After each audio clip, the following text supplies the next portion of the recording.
네, 안녕하세요. 김영로 TV의 날짜 이야기입니다. 자, 오늘은 3월 31일이 되겠습니다.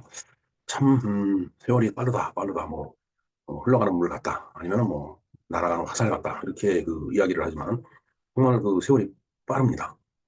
금년이 시작된 게 엊그제 같은데 벌써, 3월 말일, 즉, 1사분기가 다 갔다라는 그런 얘기가 되겠습니다. 1사분기가 갔다는 얘기는 이제 금년에 25%가 지나갔다는 얘기죠. 참, 세월이 이렇게 빠르다라는 것을 정말 새삼, 새롭게 또 느끼는, 그런 지금 그런 상황입니다. 네. 자, 3월 31일, 일단 3월도 마무리를 잘 하셔야 되겠지만, 1사분기 마무리를 잘 하시라는 말씀을 먼저 좀 드리겠습니다. 자, 오늘은 어떤 일이 있었을까요? 3월 31일 날. 굉장히 그 오래전의 일이네요. 1889년, 에펠탑이 이제 준공이 된 날이 바로 오늘이 되겠습니다. 자, 프랑스 불란서 하면 파리의 상징이 바로 에펠탑이죠. 네. 그리고 미국 독립을 이제 축하하기 위해서 그 자유의 여신상을 만들어서 이제 프랑스가 이제 미국에 이제 제공을 해서 지금 그 뉴욕 바다에 가보면은 이제 횃불을 번쩍 든 그 자유의 여신상이 서 있죠. 네. 저도 거기를 잠깐 다녀오기는 했었지만은 그냥 사진을 볼 때 조그만 것 같았는데 가서 보니까 어마어마하게 크더라고요. 현장에 가서 보니까. 네.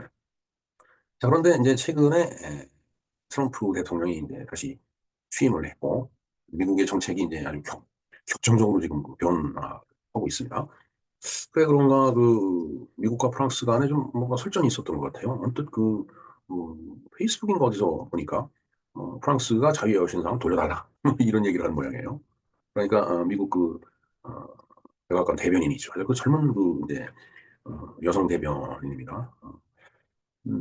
그러니까 2차 세계대전 때 미국이 도와주질 않았으면, 프랑스가 지금 불어가 아니고 독일어를 쓰고 있을 텐데, 어떻게 그런 말을 하느냐.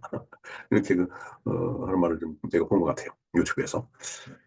그런데 또, 모 페이스북에서 보니까, 아니, 그러면은, 미국이 독립할 때, 그때 이제 군사가 뭐 8만 정도인가 그랬는데, 프랑스에서 4만 명의 병사를 이제 지원을 해갖고서 이제 미국이 독립할 수 있었는데, 그렇게 따지면은 미국은 프랑스가 도와주질 않았으면 지금 아메리카 인디언들 지배를 받고 있는 거 아니냐?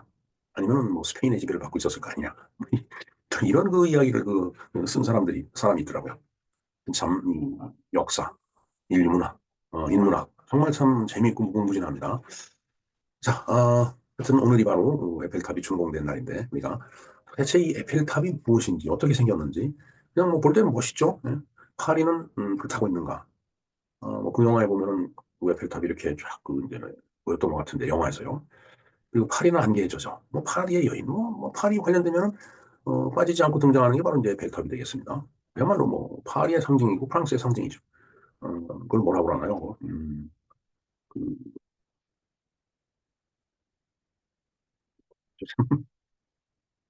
그 상징물처럼 그렇게 이제 돼 있는데, 그 에펠탑에 대해서 우리가 한번 내용을 알아보는 시간을 갖도록 하겠습니다.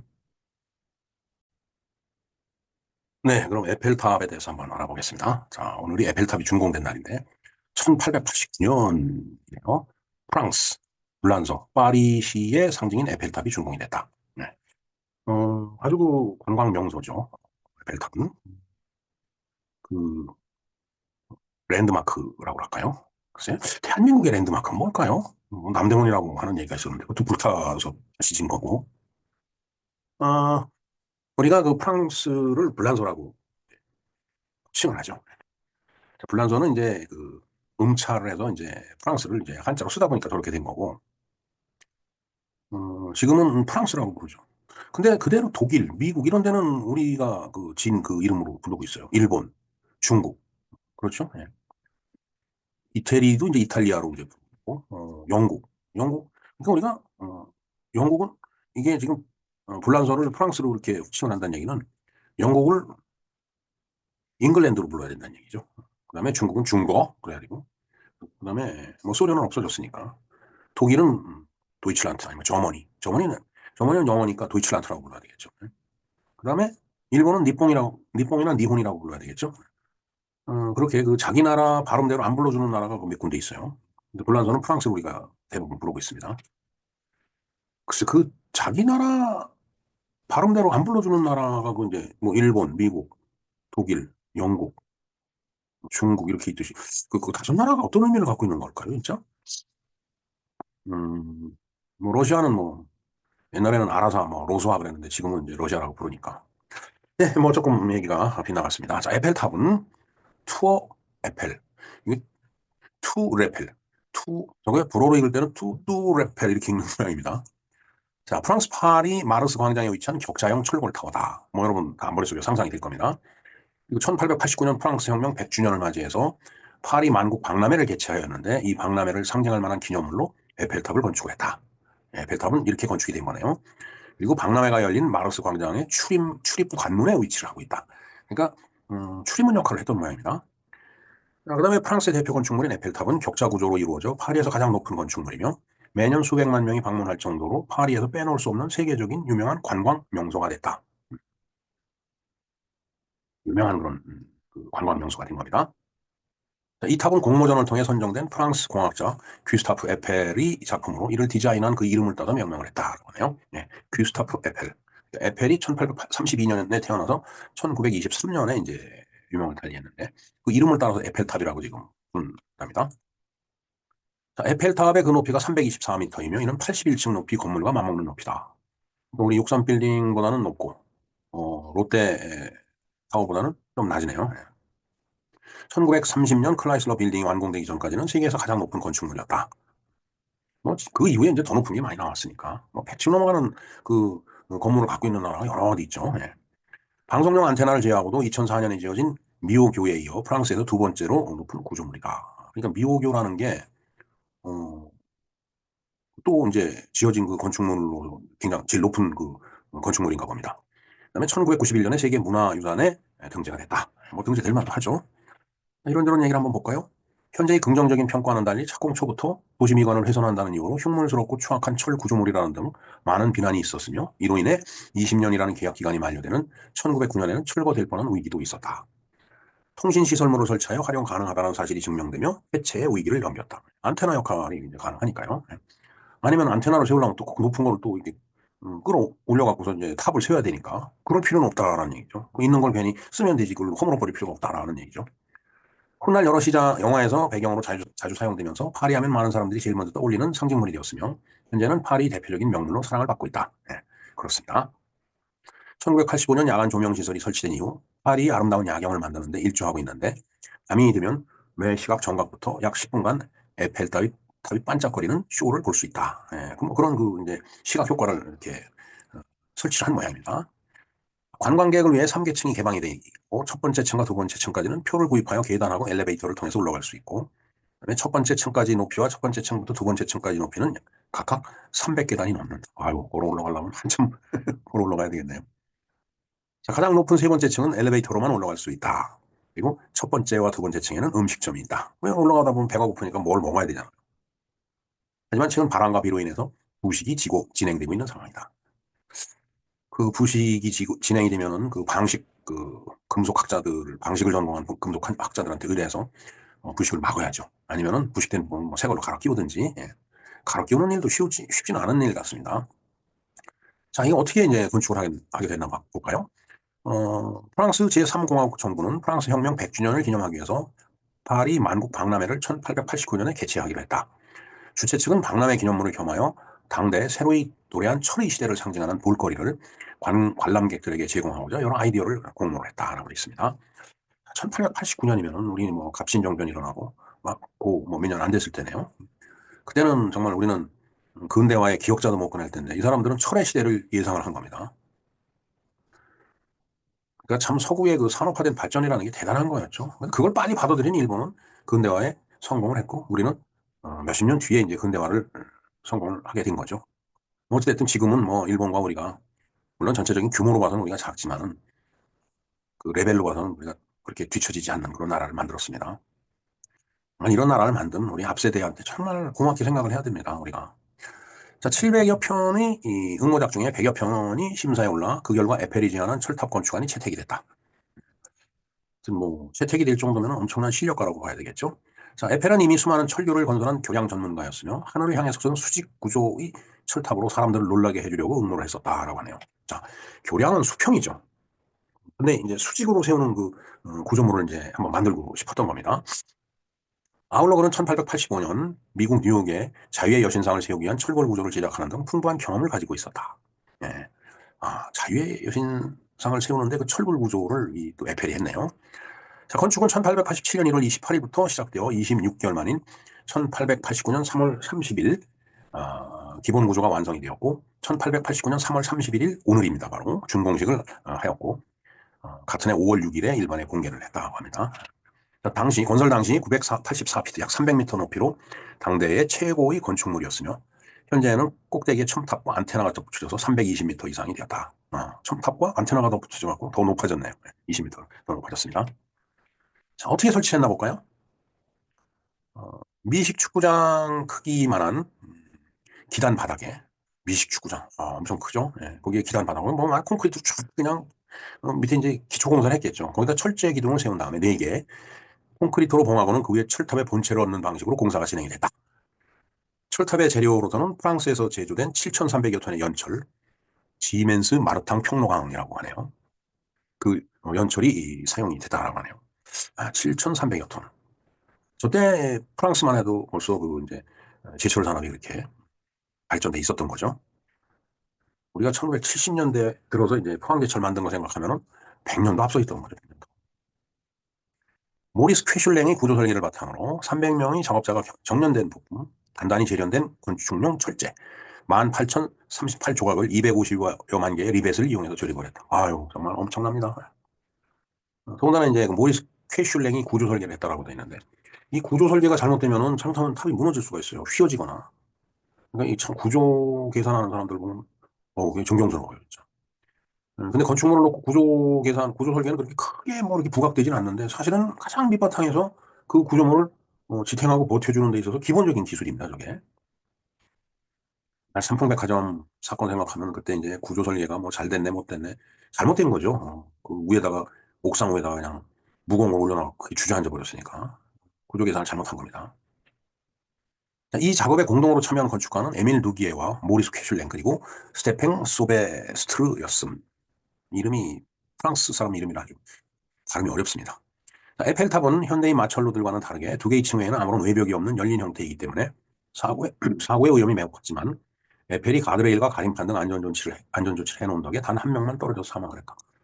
안전사고도 별로 없었네요. 사실 저 큰 구조물을 짓다 보면 많은 그 이제 사망자가 나오게 돼 있어요. 그만큼 안전조치를 철저하게 했던 겁니다. 자, 엘리베이터가 설치가 돼 있죠. 높이가 높고 튼튼한 구조물을 쌓아 올리는 것이 가능했던 것은 산업혁명으로 인한 제철 산업의 발달과 엘리베이터의 발명에 있었다. 제가 아까 제철 산업 얘기했듯이 그런 것이 없었으면 불가능했겠죠. 기존보다 우수한 철강제는 석재보다 가벼우면서도 강도, 연성, 편의성 측면에서 훨씬 뛰어났다. 우리가 보면은 우리 또 그 석탑 많잖아요. 그 석탑은 무거워서 많이 높이 못 사죠. 그러나 이제 철강제는 가벼우니까. 더군다나 이제 엘리베이터 같은 것들이 있으면 그 끌어올리고라는 그 일도 이제 쉬웠을 테니까. 자, 1853년 미국이 엘리자 오티스가 발명한 수압식 엘리베이터 등 여러 회사들이 만든 엘리베이터가 설치되어 빠른 시간 내에 작업이 진행될 수 있었다. 자, 오티스. 요즘 LG 오티스라는 그 엘리베이터가 있죠. 아마 그뭐 그냥 숫작 회사 것 같습니다. 아니면 아니라고 댓글을 좀 달아주세요. 자, 엘리베이터는 높은 곳까지 인부와 자재를 쉽게 옮길 수 있게 해줬으며, 바로 저 이동 수단이, 운송 수단이 그 그러니까 높은 탑을 만들 수 있게끔 그렇게 해준 거죠. 관광객들이 전망대까지 쉽게 올라가 아름다운 파리 시가지 전경을 감상할 수 있게 만들어주었다. 물론 여기에 당연히 반대가 있었겠죠. 에펠탑 건립 계획이 알려지자 파리 시민들은 무모한 짓이라고 비난하며 반대를 했다. 글쎄요, 우리 그 63 빌딩이나 그다음에 그 LG 쌍둥이 빌딩 있죠. 이 빌딩이 높이 올라가면 바람이 불면은 그 빌딩이 이렇게 바람에 흔들리게끔 그렇게 설계를 한다고 그러더라고요. 그래서 이제 만약 그게 잘못해서 쓰러지면은 그래서 그 높이만큼 그 주변에 있는 그 이제 아파트들은 뭐 여러 가지 보상을 해줬다라는 말이 있었는데 진짜인지는 모르겠습니다. 근데 뭐 지금까지 안 쓰러지고 있는 거 보면은 뭐 건물은 제대로 건축을 한 것 같아요. 자, 에펠탑 주변 샹마르스 지역 주민들이 주거 환경을 해친다. 그다음에 예술의 도시 파리와 어울리지 않게 도시 미관을 해친다. 뭐 여러 가지 이유가 있겠죠. 그다음에 파리 시내 주로 중세 때 내려오던 석조 건물들이 많은데 철골 노출 그 속이 텅 빈 구조물은 너무 이질적이다. 그래서 반감을 많이 갖고 있었다는 얘기죠. 그다음에 이제 미학적으로 봐도 이게 그냥 쇳덩어리잖아요. 그 천박하다.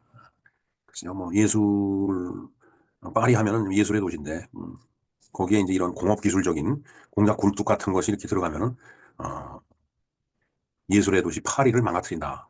따라서 졸작이다. 뭐 이런 비난을 했겠죠. 에펠탑을 무척 싫어했던 소설가 모파상은 에펠탑이 보이지 않도록 집의 창문을 반대쪽에 내었고 거의 매일 아침 점심을 의도적으로 에펠탑 1층 안에 있는 식당에서 먹었다. 근데 그 이유가 멋있습니다. 에펠탑을 싫어하면서 이곳에서 식사를 하는 이유를 묻자 파리에서 에펠탑이 보이지 않는 유일한 장소이기 때문이라고 답변. 그렇죠. 에펠탑 안에 들어가 있으면 에펠탑이 안 보이겠죠. 네, 모파상 아주 유명한 소설가입니다. 모파상 모파상의 그 유명한 그 소설이 있죠. 글쎄 전 지금 떠오르는 게 이제 그 비계덩어리가 떠오르는데 참 글쎄요. 모파상. 우리가 모파상 하면은 목록을 한번 볼까요? 모파상. 네. 어느 인생 벨라미,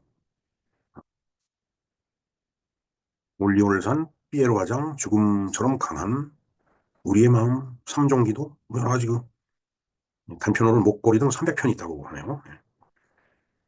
여러 가지 그 소설을 쓴 작가가 아주 유명한 그 작가가 바로 모파상입니다. 그런 그 유명한 작가가 그걸 그렇게 싫어했으니 참. 그리고 이제 미학적 건축적으로도 많은 반대가 있었다. 여태까지 한 번도 지어진 적이 없는 모양에다가 모양이 그렇게 쭉 이렇게 쭉 올라가면서 이렇게 이제 가늘게 올라가니까 너무 높고 검은 철 구조물이 세워진다는 데 대한 반감. 당시 신문은 파리예술협회가 실은 비난주의 글들로 꽉 채워졌었다. 엄청 반대를 했었네요. 해체 위기. 음.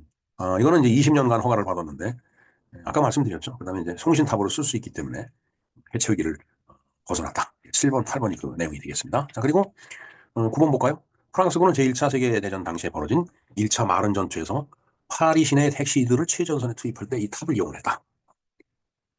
현재는 기상관 측장표 항공 운항 장비까지 갖추고 있었다라고 하네요. 긍정적인 효과도 있습니다. 초창기 여러 비판과는 달리 현재는 역학적 구조가 그대로 건축미에 도입된 것으로 평가받고 있습니다. 굉장히 우아하죠. 사실은 뭐 별탑 보는 이로 하여금 다 멋있다라고 느끼지 지금 뭐 몰골이 추하다 이렇게 느끼는 사람 은 별로 없을 것 같습니다. 철로 짜놓은 듯한 우아하고 아름다운 건축물이라는 평을 받고 있을 뿐 에펠탑을 파리의 흉물이라고 말하는 사람은 없다. 네, 그렇죠. 네. 영화 배경 화면으로 자주 사용되면서 파리의 대표적인 명물이자 랜드마크로 사랑을 받고 있다. 긍정적인 효과입니다. 에펠탑의 철골 노출 구조는 이후 건설된 철도 역사 교량 등 구조물에 큰 영향을 끼쳤다. 이게 하나의 기술로서 이제 완성이 됐기 때문에 다른 유사한 건물이나 구조물을 짓는데 당연히 기술적으로 영향을 주겠죠. 그다음에 당시로서는 세계에서 가장 높은 인공 구조물로 공간 정복의 상징이었다. 그다음에 프랑스는 최첨단 기술을 보유한 국가라는 이미지를 갖게 되었고 건축 역사도 다시 쓰게 되었다. 파리 시민들이 비난에도 불구하고 박람회 기간 동안 많은 사람들이 에펠탑을 보기 위해 방문했고 그 덕분에 박람회는 매우 성공적이었다. 네. 자, 이로 인해서 프랑스는 지난 1789년 이후 잦은 혁명으로 전국이 불안한 국가라는 부정적인 이미지를 말끔하게 씻어버릴 수 있게 되었다. 프랑스 혁명이죠. 뭐 그때 당시는 뭐 상당히 그 이제 프랑스도 혼란스러웠던 그런 시기였는데 어찌됐든 전국이 안정됐다라는 거, 안정됐다라기보다 부정적인 이미지를 씻어버릴 수 있었다는 거, 그거 굉장히 중요한 일일 것 같습니다. 그다음에 에펠탑에 여러 가지 사건이 있네요. 에디슨이 방문을 했고, 그다음에 어, 여기서 테오도르 골프 신부가 현재 지금 우리가 우주선이라고 불리는 우주에서 날아오는 방사선을 검출했다. 높으니까 검출이 됐었겠죠. 예. 그다음에 여기서 낙하산을 이제 타고 뛰어내렸는데 낙하산이 펴지질 않아서 그 사람은 사망했다고 되어 있습니다. 그다음에 이제 전투하는데 독일군하고 전투하는데 무선 통신도 방해를 했고요. 그다음에 이제 뭐 여러 가지 뭐 지금 이것도 재미난 얘기다. 사기꾼 빅토르 루스티히가 탑을 2번에 걸쳐 고철로 매각을 이게 봉이김선달이 대동강 팔아먹는 그런 식으로 뭐 그런 내용이 되겠습니다. 그다음에 최고의 건축물 자리를 이제 유지하고 있다가 뉴욕의 크라이슬러 빌딩이 들어서면서 이제 그 자리를 해줬고 그다음에 광고탑, 조명탑. 이것도 중요한 얘기가 되겠습니다. 37번. 1940년 파리가 독일에 점령당했을 때 독일군이 탑 꼭대기에 직접 올라가서 하켄크로이츠 이거 철십자가 그 있죠. 그거를 이제 내걸라고 이제 깃발을 내걸으려고 그랬는데 그 깃발이 너무 커갖고 걸어놓자마자 바람에 다 날아가 버려갖고 그다음에 이제 작은 것으로 이제 그 다시 걸었다라고 하네요. 그다음에 이제 히틀러가 그 탑에 오르려고 계단 올라가서 하는데 아까 뭐 한층 올라가는데 300계단이라고 그랬듯이 그리고 그 이후는 뭐 계속 지금은 엘리베이터가 설치가 돼 있었지만은 글쎄요 계속 걸어 올라갔어야 됐나요 그때 당시? 그러니까 히틀러가 올라가다 포기를 했다라는 얘기예요. 히틀러가 프랑스를 정복을 했으나 에펠탑은 정복하지 못했다라고 그렇게 얘기를 한답니다. 1944년 8월 그다음에 그 연합군이 파리에 들어오니까 히틀러가 에펠탑을 파괴해라 그랬는데 그때 당시에 거기 있었던 톤 콜티즈가 그 명령을 어기고서 이것은 인류 문화유산이기 때문에 파괴할 수가 없다 해갖고 이제 명령을 거절한 거예요. 거부한 거죠. 그래서 에펠탑이 파괴되지 않고 살아남을 수 있었다. 전쟁을 하면서도 이런 문화재를 보호하려고 하는 그런 노력이 뒤따라다닙니다. 그다음에 56년에는 화재가 발생을 했었고요. 그다음에 57년에 안테나가 설치가 됐네요. 그다음 80년대에 식당이 있었는데 식당을 지지하던 발판이 철거가 됐다고 합니다. 근데 그거를 또 누가 미국 사람이 사갖고 미국으로 갖고 와서 뉴올리언스에서 레드룸이라는 그 식당으로 다시 그 재건축을 하는데 그 분해한 부품을 갖다 이제 썼다는 얘기죠. 장사가 잘 됐나 모르겠습니다. 레드룸. 그다음에 1984년도에 탑 아래 그 아치 부분으로 비행기를 타고 지나갔네요. 그다음에 87년에 번지 점프를 했고 번지 점프한 사람은 경찰에 체포가 됐다고 합니다. 91년에는 이제 번지 점프를 계속했는데 소방관이 도착하니까 이제 번지 점프를 멈췄다라고 하네요. 뭐 이 도전하는 사람들은 그거 하고 싶겠죠. 네. 그다음에 이제 1995년에 공연을 또 한 모양입니다. 이 장미색 장가 탑에서 공연을 했고 댄스 음악에도 헐만 무대인 일렉트로닉의 밤을 마련을 했다라고 하네요. 99년에는 2만 개의 전구를 사용해서 새천년 기념식을 여기서 치렀고, 그렇죠. 막 2000년대 넘어갈 때 각 도시별로 뭔가 기념식을 다 했는데 그때 막 생중계 해주고 그랬습니다. 그다음에 2002년에는 2억 번째 관람객이 11월 28일 날 방문했다라고 합니다. 엄청난 선물을 받았을 것 같습니다. 그다음에 2003년에 방송실에 화재가 발생했고, 2004년에는 첫 번째 층에 스케이트장을 개장을 했고, 우리 서울시청 앞에 그 스케이트장 개장하듯이 그런 식으로. 2008년에 이게 후반기에 프랑스가 유로연합 의장국이 되자 유럽기에 나타난 12개 금색 별이 탑에 설치되고 탑 전체는 푸른 빛으로 감싸졌다. 2014년 강화 유리를 설치했고요. 그다음에 2015년에는 테러 사건으로 이제 뭐 사망자 추모하는 그 조명을 비춘다. 또 아니면 모두 소등하거나. 네, 2015년에 큰 그 폭동이 일어났었죠. 네, 파리에. 그것도 결국은 다문화의 결과라고 보여집니다. 아무리 그 프랑스가 뭐 똘레랑스 이거를 영어로 톨러런스죠. 이게 관용. 어, 많이 이질적인 것도 받아들인다라는 그런 뜻인데, 글쎄요. 받아들여질는지 몰라도 그 받아들여진 사람들이 동화가 되지 않으면은 문제가 생길 수뿐이 없습니다. 그러니까 이게 제일 먼저 동화주의라는 게 나오죠. 동화를 시키면서 받아들여야 된다는 거. 2016년에는 먼저 또 뭐, 콘서트를 해갖고, 프랑스 3색인 청백 적이 번갈아 가면서 빛으로 쓰여져 갖고서 축제 분위기를 만들어냈다. 자, 에펠탑과 파리 시내 전경이라고 하는데 개선문에서 본 파리시와 에펠탑의 모습 360도 파노라마라고 되어 있습니다. 자, 이게 우리가 그 가로 세로 이런 그 사진으로 나와 있지만은 사실은 이게 뺑 돌려서 360도를 다 찍은 걸 갖다가 이렇게 평면으로 펼쳐갖고서 여기 이제 보여주는 거죠. 여기 보면은 에펠탑이 있습니다. 예, 아주 단연 요것만 탁 돋보이네요. 여기 쭉 올라간 게 있습니다. 자, 그리고 길이 하나, 둘, 셋, 넷, 다섯, 여섯 개가 있죠. 이 여섯 개가 어떤 광장을 중심으로 해서 이렇게 여섯 군데로 이렇게 길이 이제 뻗어 있다는 육거리란 얘기죠. 그래서 그 도시의 어떤 그 형태를 얘기할 때 방사형 도시라는 그 말이 있는데 파리가 바로 방사형 도시라고 고등학교 지리 시간에 배웠던 것 같습니다. 육거리니까 방사형이죠. 그래서 로터리가 있어갖고서 교통을 통제하지 않을까 하는 생각이 듭니다. 제가 프랑스를 사실은 파리는 잠깐 그 기착만 했다가 다시 그 남부로 가는 바람에 남부 쪽은 뭐 베르사유 궁전 있는 니스 그다음에 뭐 칸느 뭐 이런 데는 저 가봤는데 정작 파리는 그냥 밤에 잠깐 보고 간 게 다여서 파리에 대한 추억이 없습니다 저는. 자, 자재를 볼까요? 아까도 말씀드렸지만은 금속이 전 7,300톤 그리고 비금속 자재를 포함하면 1만 톤 엄청난 에, 그 참 무게입니다. 그다음에 이제 뭐 그걸 다 녹였을 때 그 얼마만한 크게 네모난 틀로 다 만들어낼 수 있느냐 뭐 이제 그런 것들을 여기 이제 설명해 놓은 내용이겠습니다. 그다음에 가장 낮은 온도의 탑의 높이는 위로부터 18cm 가량 줄어들게 되는데 이는 금속의 열적 팽창 수축에 따른 것이다. 우리도 그 철로가 그 이음새가 용접이 돼 있지 않으면 이게 철로가 늘어나는 걸 대비해 갖고 약간 띄워놓죠. 그렇듯이 이제 이 열이 그러니까 여름과 겨울에 이 새의 길이 차이가 생긴다는 얘기죠. 그러니까 탑이 18cm 가량 겨울에는 줄어든다는 얘기죠. 자, 그다음에 바람의 영향. 탑은 바람의 6에서 7cm 정도가 흔들린다. 6cm에서 7cm면 그렇게 큰 건 아닌데 혹시 6에서 7m 아닌지 모르겠습니다. 예. 제가 한번 확인해 보겠습니다. 자, 그다음에 보수공사. 주로 녹을 방지하기 위해서 7년에 한 번씩 도색 작업을 하는데 한 번에 50에서 60톤의 페인트가 소모가 된다. 아무리 도색 작업을 하고 페인트를 덮어 씌워도 또 부식이 일어나죠. 녹이 스릅니다. 그럼 바꿔 끼워야죠. 그리고 철 구조물이기 때문에 또 크랙이 갈 수 있어요. 이 금이 가고 금이 쭉쭉 가면 또 이제 잘못하면 무너지죠. 그다음에 이제 미적인 고려가 그래도 나름대로 상당히 돼 있는 그런 건축물이다. 그리고 새겨진 이름 거기에 이제 어, 이름을 새겼는데 에펠탑에 에펠탑에는 당대 프랑스 과학자, 공학자, 수학자 72명의 이름이 새겨져 있다라고 합니다. 그러니까 17명씩 이렇게 새겨져 있는 거예요. 각 그 사면에.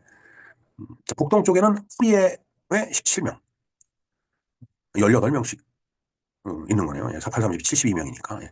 프리에는 수학자죠. 프리에 트랜스폼을 그 이제 발견한 수학자가 되겠습니다. 프리에 트랜스폼 많이 쓰죠. 예. 이건 뭐 공학을 하는데 있어서는 없어서는 안 될 그 수학 공식입니다. 그다음에 남동쪽으로는 푸코와 뿌아송이 있네요. 푸코는 지구의 자전을 증명한 그 단진자로 푸코의 진자, 단진자라는 그 말이 있죠. 어, 고등학교 물리 시간에 나올 겁니다. 푸코는 지구가 자전하고 있다는 것을 증명을 한 그 과학자죠. 그리고 뿌아송은 통계학자입니다. 포이슨. 이 가우시안 분포. 그것은 이제 그게 이제 뿌아송의 법칙이에요. 사실 그 가우시안 법칙이 찌그러지면 그거는 뭔가 왜곡된 거예요. 뭔가 인공적인 게 들어간 겁니다. 요즘 그 부정선거 얘기 많이 하는데 뭐 정치적으로 봤을 때도 이 중도와 보수를 나누는 그 어떤 그 분포 그것도 다 뿌아송의 어떤 그 그래프 선상에 있다라고 보여집니다. 네, 하여튼 뭐 통계학자고요. 남서쪽에는 자맹회 17명인데 자맹은 잘 모르겠습니다. 누군지 뭐 하는 사람이었는지 뭐 과학자, 공학자, 수학자 중에 한 명일 것 같아요. 그다음에 북서쪽에는 라프라스의 17명인데 라프라스 트랜스폼이 있죠. 예. 이 후리에 트랜스폼은 그 기호가 F지만은 라프라스는 L자입니다. 필기체 대문자 L자로 라프라스 이 하면서 이 라프라스 트랜스폼이 있습니다. 이것도 수학 공식 중에 하나예요. 그 이제 공대를 들어가면 공업수학이라고 해갖고 물론 원소를 배우는 학교도 있고 그다음에 번역본을 배우는 학교도 있는데 어, 거기에 보면 뭐 미분 방정식, 뭐 적분 방정식, 뭐 하여튼 뭐 무슨 엄청나게 많은 그 공식들을 다 배워요.